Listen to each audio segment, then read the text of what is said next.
જાહેર કરી છે। રાજકોટ મહાનગરપાલિકાની ચૂંટણી પણ નજીકના દિવસોમાં આવી રહી છે। શું કહેશો ચૂંટણી પહેલા કોંગ્રેસના ફટકો? ખાસ કરીને ઇન્દ્રિલભાઈ રાજ્યગુરુ ગુજરાત પ્રદેશ કોંગ્રેસના અમારા એક સિનિયર લીડર છે। રાજકોટના ધારાસભ્ય પૂર્વ પણ રહી ચૂક્યા છે, રાજકોટ મહાનગરપાલિકાના સ્ટેન્ડિંગ કમિટીના ચેરમેન પણ રહી ચૂક્યા છે, ડેપ્યુટી મેયર પણ રહી ચૂક્યા છે, રાજકોટ શહેર કોંગ્રેસ પ્રમુખ પણ રહી ચૂક્યા છે અને અમારા સન્માનીય વડીલ છે રાજકોટ કોંગ્રેસ પરિવારના। અને આપે જે વાત કરો છો કોઈ ફટકાવાળી વાત નથી। પ્રથમ આપને વાત કરું, ઇન્દ્રિલભાઈ રાજ્યગુરુ મારી સાથે લાઈવ કોન્ટેક્ટમાં છે। ભારતીય જનતા પાર્ટીને સ્થાનિક સ્વરાજની ચૂંટણીની અંદર લડવા માટે મજબૂતાઈથી અમારી સાથે છે, આર્થિક રીતે પણ સાથે છે, માનસિક રીતે પણ સાથે છે।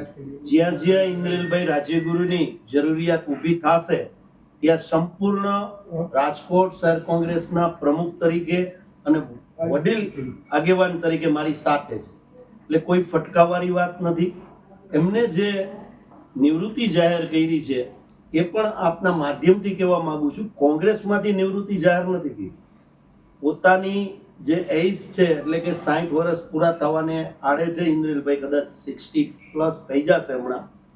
અને બીજું આપના માધ્યમથી કહું કે છેલ્લા 3 મહિનાથી જાહેર એક પણ ફંક્શનની અંદર, રાજકીય તો પછીની વાત છે, પણ જાહેર કાર્યક્રમોની અંદર એટલે કે મેરેજ હોય તો એમાં પણ કોંગ્રેસના અમારા આગેવાનો, કાર્યકરો, પરિવાર બધી જગ્યાએ તમે ક્યાંય ઇન્દ્રિલભાઈને જાહેર ફંક્શનમાં પણ નહીં જોયા। અને રાજકીય રીતે જે અમારી પોલિટિકલી અફેર્સ કમિટીની મીટિંગ મળતી હોય છે એમાં પણ એના સૂચનો ટેલિફોનિક મને આવતા હોય છે અને એ સૂચનોને અમે ગ્રાહ્ય રાખી અને આગળનું સંગઠનનું કામ પણ કરતા હોય છે। પણ જાહેરમાં આવવાની એમની પ્રતિક્રિયા એટલા માટે કે હવે 35 વર્ષ કોંગ્રેસ પાર્ટીને એમને આપ્યા, 35 વર્ષ રાજકોટ શહેરને એમને આપ્યા, હવે એજના કારણે અને જે 60 વર્ષ થઈ ગયા છે એમને, એટલે થોડા સમય માટે એ જાહેર જીવનમાં કદાચ ક્યાંય પ્લેટફોર્મ ઉપર મીડિયા સમક્ષ અથવા રાજકીય સ્ટેજ ઉપર તમને નહીં જોવા મળે। એ ચોક્કસ એમને જાહેરાત કરી છે, વાતનો સ્વીકાર કરું છું। પણ એ સાથે આજે જ મારે આપ લોકો આવ્યા એ પહેલા જ ઇન્દ્રિલભાઈ સાથે વાત થઈ, ઇન્દ્રિલભાઈ એમ કીધું કે હંમેશા કોંગ્રેસની સાથે છું। 72 જે કોર્પોરેટરોની ચૂંટણી આવી રહી છે એમાં 72 ઉમેદવારોને જ્યાં ક્યાંય આર્થિક મદદ કરવાની થતી હશે ત્યાં પણ કોંગ્રેસ માટે હું કરીશ। જ્યાં સમીકરણો બનાવવાના હશે ભારતીય જનતા પાર્ટીની ભ્રષ્ટાચારી શાસન સામે, ત્યાં પણ હું તમારી સાથે ખભો મિલાવી અને ઊભો છું। માત્ર જે સમય મર્યાદાની વાત છે એમાં તમે બધા યુવાનો જે રીતે કામ કરો છો એમાં મારો ટેકો છે અને હર હંમેશા મારો ટેકો રહેશે। જે કમિટી પ્રદેશ કોંગ્રેસે બનાવી છે એમાં ક્યાંય એમનું નામ નથી આવ્યું, એટલે ક્યાંક ને ક્યાંક જૂથવાદની પણ વાત છે અને નારાજગી પણ છે। શું કહે? જાહેર જીવનની અંદર કોઈ જૂથવાદની વાત એટલા માટે નથી કે કોંગ્રેસ સંગઠન સૂજન અભિયાન જે હાલે છે એ માત્ર કોઈ જૂથવાદ વગર ચાલે છે। તમે આજના દિવસે મારા ઘરે આવીને વાત આપણે કરીએ છીએ ત્યારે હું આપને કહેવા માંગુ છું કે આજે પણ જે કાર્યાલયની જગ્યા કોંગ્રેસ સંગઠનથી મજબૂત થાય એના માટે ઇન્દ્રિલભાઈ રાજ્યગુરુએ કાર્યાલય મને સોંપી દીધું છે કે પાર્ટી મજબૂત થાય। જો એમને પાર્ટી માટે આટલું કર્યું છે અને હજી પણ કરવા એમને જે પોતાની ઈચ્છા દર્શાવી છે મારી યાર વ્યક્તિગત ટેલિફોન કરીને, એટલે હું કોઈ જૂથવાદામાં નથી ગણતો, એટલા માટે નથી ગણતો જૂથવાદ કે પાર્ટીના પ્લેટફોર્મ ઉપર જેમને કામ કરવું છે એ કામ માંગતા હોય ત્યારે એમને કામ મળતું જ હોય છે।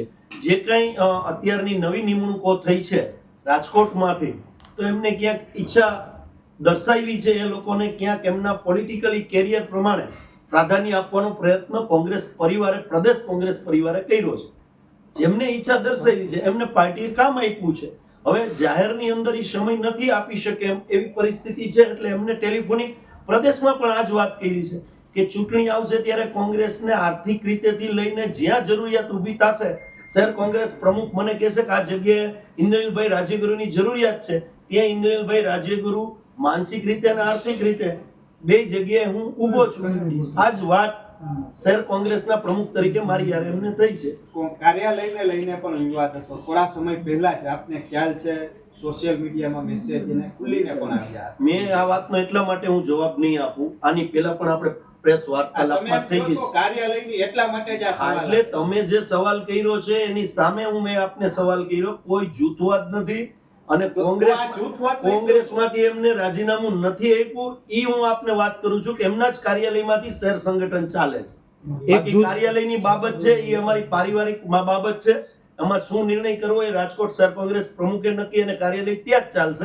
મહાનગરપાલિકાની ચૂંટણી પૂર્ણ થઈ જાય ત્યારે એ જ જગ્યાએથી કાર્યાલય ચાલશે અને એ જ કાર્યાલયથી ચૂંટણી પણ કન્ડક્ટ થવાની છે. કેટલાક નેતાઓ પણ રાજી થયા છે એવું કહી રહ્યા છે, શું કહેશો તમે? જૂથવાદ તો છે રાજદીપભાઈ, આપને પણ ખ્યાલ છે. ક્યાંક હું આપને એક પરિવારની અંદર રાજી થવાનો એટલા માટે જે રાજી થયા હશે એની મને ખબર નથી, પણ હું કોંગ્રેસના પ્રમુખ તરીકે નહીં, એક કોંગ્રેસના પાયાના પથ્થર અને કાર્યકર તરીકે વાત કરું છું કે મારા રાજકોટ શહેરનો કોઈ પણ સિનિયર આગેવાન હોય એ મારા માટે સન્માનીય છે.